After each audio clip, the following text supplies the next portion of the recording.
A gente está cercado por textos o tempo todo, mas raramente a gente para pensar neles, né? O que realmente diferencia a letra de uma música de uma notícia no jornal? Ou, sei lá, um romance de um manual de instruções? A resposta está ali, numa fronteira bem interessante entre o que é literário e o que não é. E é essa linha que a gente vai desvendar agora. Para começar, vamos pensar em duas coisas que parecem não ter nada a ver. Um poema e uma bula de remédio. Um busca a beleza, a arte na palavra, o outro busca a precisão absoluta, né? Parece que vieram de galáxias diferentes. Mas e se eles tiverem um ponto em comum? O que será que é? A resposta é super simples, mas muda tudo. No fundo, os dois são textos. Usam palavras para comunicar alguma coisa. A grande sacada é que eles pertencem a mundos com regras e objetivos, completamente diferentes. E é essa jornada que está começando agora. Vamos mergulhar primeiro no universo que mexe com a nossa imaginação. Bem-vindos ao mundo do texto literário, o território da arte, da expressão livre e, acima de tudo, da emoção.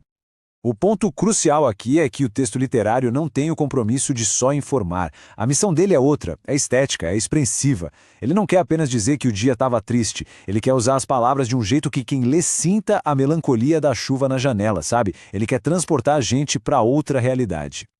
E as ferramentas para fazer essa mágica são fascinantes.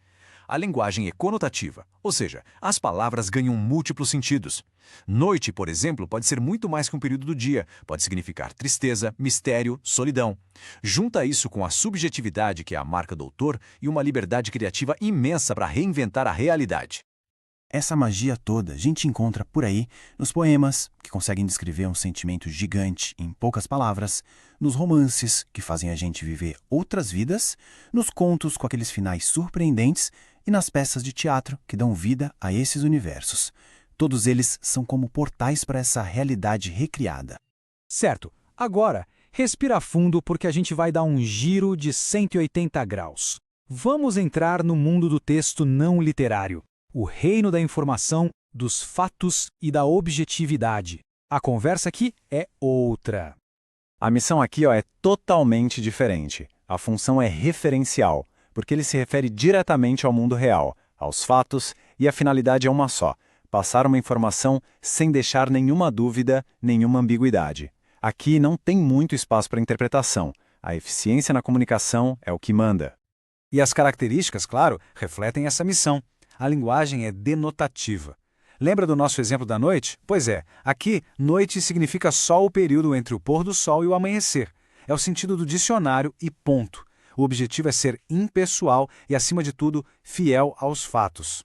E esse tipo de texto está por toda a parte no nosso dia a dia. A notícia que informa o que aconteceu no mundo, o artigo científico que comunica uma nova descoberta, o manual que ensina a montar um móvel e até a receita de bolo que garante que tudo vai dar certo.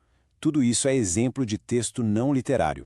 Muito bem, agora que a gente já explorou os dois territórios, chegou o grande momento. Vamos colocar esses dois mundos lado a lado num confronto final, para deixar as diferenças cristalinas.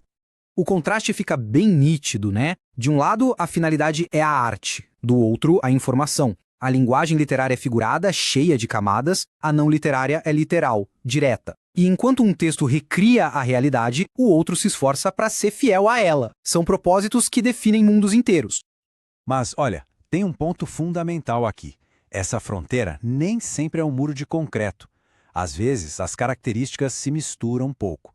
E aí, o que define a classificação de um texto? É a sua intenção predominante. O objetivo principal é emocionar ou informar? Essa é a pergunta-chave.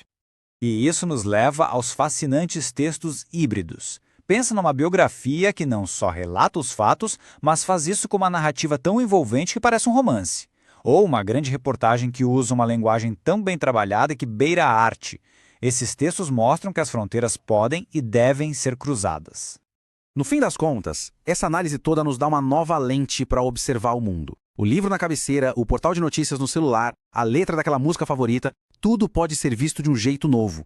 A pergunta que fica é: que tipo de texto está ao nosso redor agora? Entender essa diferença não muda os textos em si, mas com certeza muda para sempre a forma como eles são lidos.